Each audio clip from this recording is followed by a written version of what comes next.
Hello, calculus student. In this video, we're going to take a look at another test to determine whether an infinite series of positive terms converges or diverges. The tests we're going to look at, and there is actually more than one, are called the direct comparison tests.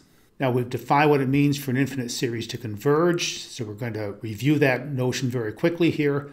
Suppose we have an infinite series, summation k equals 1 to infinity a sub k.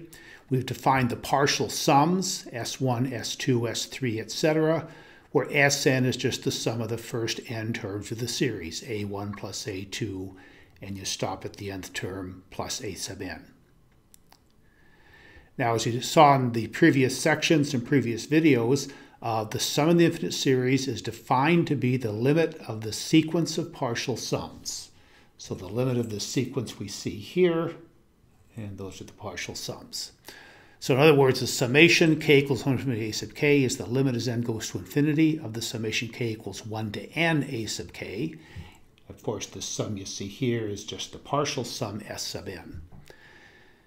Now, recall that if the terms of the series are non-negative, that is, the a sub k's are all greater than or equal to 0, then the sequence of partial sums is a non-decreasing sequence. In other words, the more a sub k's we add, the bigger the partial sums get. As we also pointed out, such an increasing sequence of this sort, there's two options for its limit. Either the limit is a finite number, say some number s, or the limit is plus infinity. The nice thing about non-decreasing or increasing sequences is that they cannot oscillate. They keep going up, and so either they level off at a finite number, say limit of s, or they go off to plus infinity. So for infinite series of negative terms, if we can convince ourselves that there is a number, say capital M, such that the partial sums are less than or equal to m for all partial sums Sn, then we will know that the limit cannot be infinity, because the s sub n's can never get above this number m, and we'll be able to conclude that the series converges. So this is the reason we're going to be using with this next comparison test. And of course, if no such bound m exists, then that means that the Sn's can be made larger than any m you choose. As you keep choosing bigger and bigger m's, that's evidence that the limit of the sequence turns out to be plus infinity. And so the comparison tests are just gives us another way of determining the existence or non-existence of an upper bound like m. And in these comparison tests, the m will often be the sum of a series that we already know to be convergent. Now, the idea behind the comparison test is really pretty simple. Now, suppose we have two infinite series of positive terms, and one series is less than or equal to the other. And the question is, if we know what one series does, in other words, converge or diverge, can we tell what the other does? And the answer is maybe. So let's suppose we have these two infinite series. They both have positive terms, so the sum has to be non-negative. And suppose the sum of the AK's is less than or equal to the sum of the BK's. We'll discuss what that means in a moment, how we might determine that. But let's just work through some simple logic and simple ideas we're going to have to work with. So let's suppose we know that this series on the left diverges. And of course, if a series of positive terms diverges, it has to diverge to plus infinity.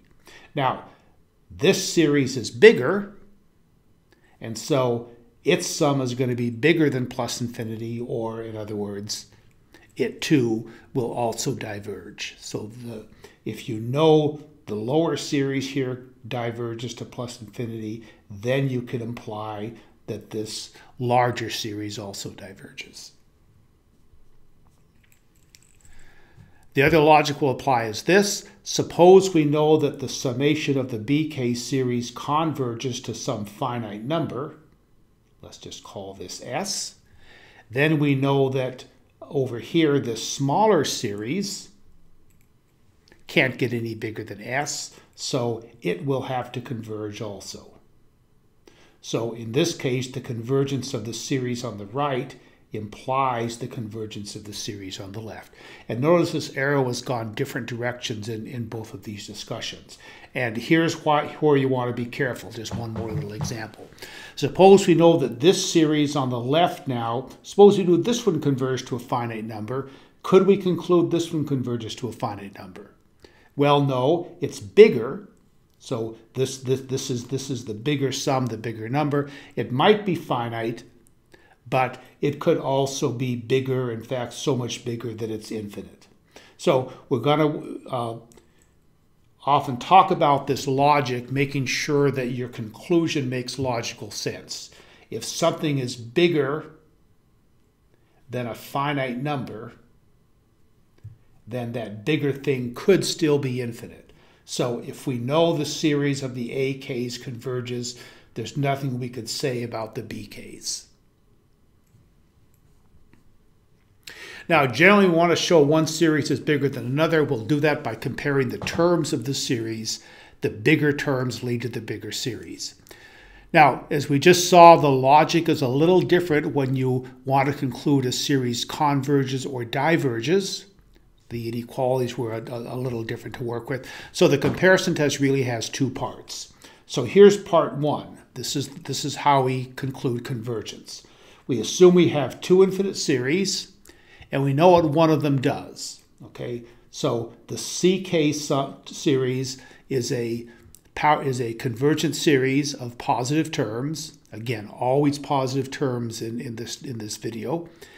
And if there's a number n, so you may have to go out a little bit in the series, but eventually if all the a sub k's are less than or equal to c sub k's, and you can prove that, and this happens again for all the k's after some finite point n, then you'll know that the series AK converges. So generally the CK is bigger than the AKs. The sum of the CK's finite means the sum of the smaller sum, the summation of the AKs is finite. For divergence, we work the other way. Suppose we have two infinite series of positive terms, and in this case we have a sum dk that's known to diverge. And once again, if after maybe the first few terms, if the AKs are bigger than the DKs, then we conclude the DKs also diverge.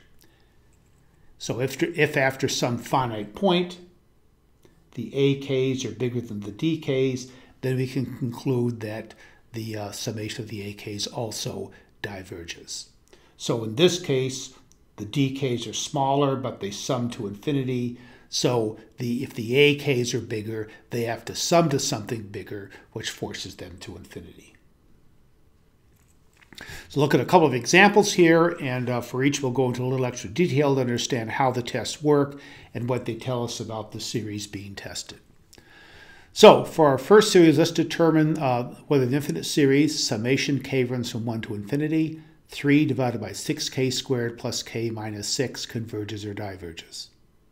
Now, when we use a direct comparison test, we usually have to have an idea as to whether the series converges or diverges, then proceed accordingly. And the reason, of course, is because for convergence, you want to have the known bigger series bigger than the one you're looking at. For divergence, you want to have the known divergent series less than the one you're looking at. So the way the inequalities are directed is going to be different depending on whether you want to show convergence or divergence. So usually you want to do a little exploration first to decide what you think is going to happen. So let's first of all note that when k is large, in this denominator, the 6k squared is the dominant one. So if k is a large number and you square it and then multiply by 6, it's going to be much bigger than k minus 6. So eventually the k minus 6 is going to be more or less negligible, at least when compared to the 6k squared. So because of that, we're going to reason as follows, that the sum add 3 over 6k squared plus k minus 6, at least when k is large, will behave a lot like just 3 over 6k squared, dropping the negligible parts, which is 1 over 2k squared. And based on this, we're going to say that we then expect that the series we're curious about should behave like what we would get if we summed 1 over 2k squared, or 1/2 the summation k equals 1 to infinity of k squared. And of course, we know that this series converges. It's a convergent P series with P equal 2, bigger than 1. And so we're going to base our comparison test on these observations. So let's start here. And what we're going to do is we're essentially going to throw away part of this denominator to make the denominator smaller, the fraction bigger. So we're going to throw away the k minus 6. And as long as k is bigger than 5, or say bigger than or equal to 6, then when we throw away the k minus 6, we're throwing away something non-negative. So we're going to say, suppose k is bigger than 5 or bigger than or equal to 6, then this fraction, if I throw away the k minus 6, I make the denominator smaller, and that makes the fraction bigger. And so this inequality is true as long as k is bigger than or equal to 5. But that's all we need, because that fulfills the criterion of the comparison test for convergence. Okay? Because again, if we have this inequality holding for k bigger than or equal to 5, then we have terms of a convergent series here dominating the terms of the series that we're curious about. Now, many of these tests can actually tell us a bit more about the series if we need this information, which is not always the case. But let's kind of explore a little and see what these inequalities tell us. Let's let Sn be the nth partial sum of the series in the problem. And again, we're going to assume n is bigger than 5. So we can work with this inequality here. Okay. So let's take a look at a partial sum of the series we were curious about. K equals 1 to n, 3 over 6k squared plus k minus 6. And what we often do in these cases is we chop off the terms 1 to 5. That's where this inequality up here does not hold.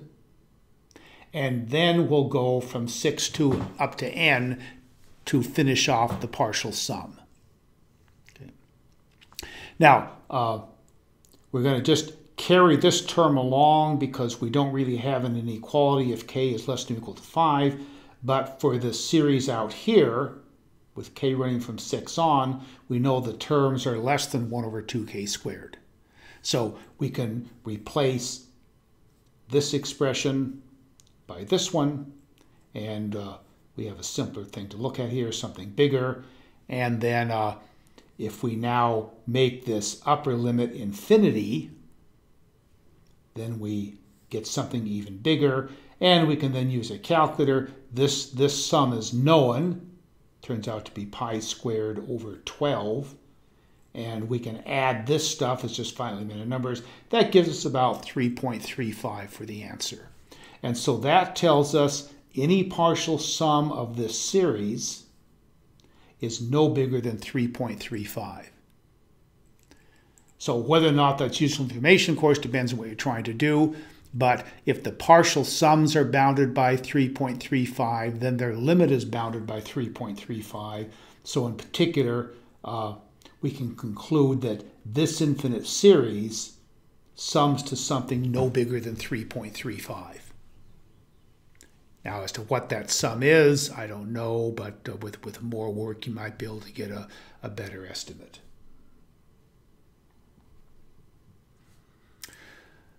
Okay, so now let's look at another one. Let's determine whether the infinite series summation j runs from 1 to infinity, 4th root of j over j plus square root of j plus cube root of j plus 1492 converges or diverges.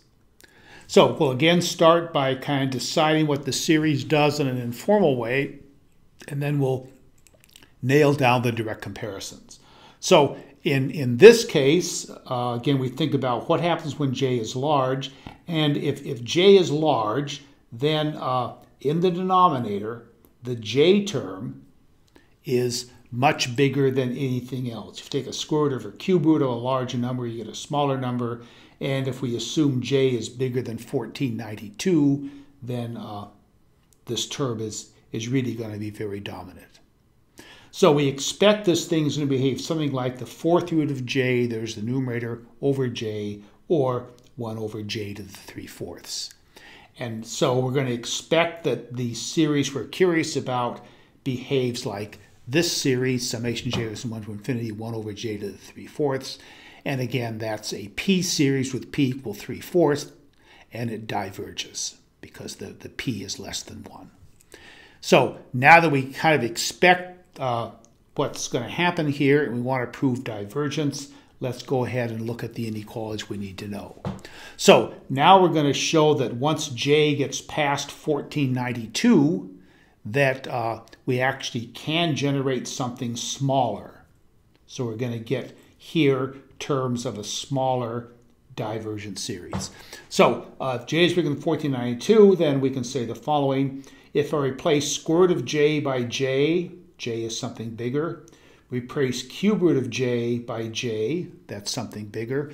Replace 1492 by j, that's something bigger. So here I've made the denominator bigger and hence made the fraction smaller. And this expression simplifies just to 1 over 4j to the 3/4.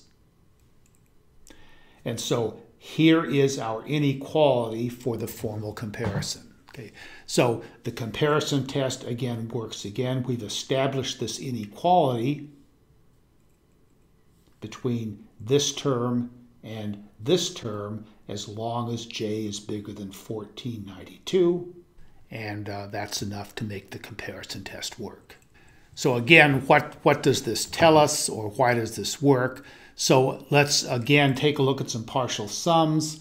Let's again take j, our index for the partial sum, or n here, to be bigger than 1492. So to get s sub n, this should be an n up here, not an infinity, by the way. So to get s sub n, we could first of all add up the first 1492 terms of the series. And we're just going to leave those alone. And then here are the rest of the terms from 1493 on up to n. Now, this term, of course, is just s sub 1492. So instead of writing this again, we're going to just write s sub 1492 down here, which gives us that circled term. And then here we've just repeated the 1493 on to n part of the sum. Now, as we just showed, once you get past 1493, these terms in the sum are bigger than 1 over 4j to the 3/4. So the s sub n partial sums can be compared with the partial sums of the 1 over 4j to the 4th term. Okay. So the way this all shakes out then is this.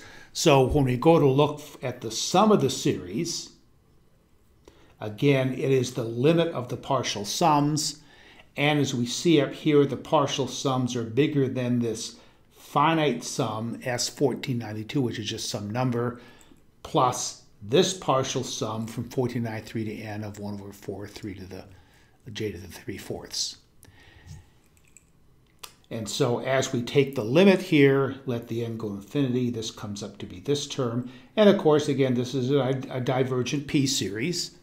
We've started at j equals 1493 rather than j equals 1, but taking away those first 1492 terms isn't going to affect the divergence of this thing, and so we get infinity.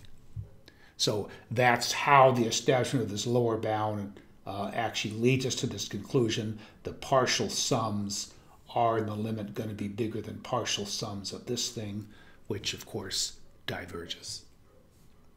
Okay, the takeaways here. So in using comparison tests, we want to compare a series to any series whose behavior we already know. And the most widely used series of this sort are the p series. So as we saw when discussing the integral test, for a fixed value of p, the series summation j equals 1 to infinity 1 over k to the p, these series diverge if p is less or equal to 1 and converge if p is bigger than 1. So keep those in mind. They're valuable fodder if you're going to use the comparison test. Now be careful of the directions of your inequalities in the comparison tests, because the inequality you want to establish, whether it differs whether you want to prove convergence, in which case you want to get something bigger, or divergence, in which case you want to show there's something smaller that diverges. So to prove, for example, that summation of AK converges, we have to show that the AK is less than or equal to CKs for some convergent CK.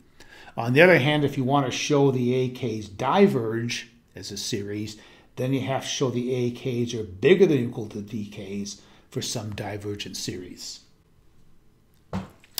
And then finally, it's enough to show these inequalities, whichever are appropriate for your purposes, not for all k, but just for k bigger than some finite number n.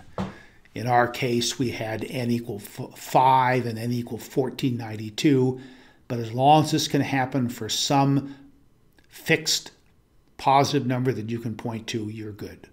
Okay.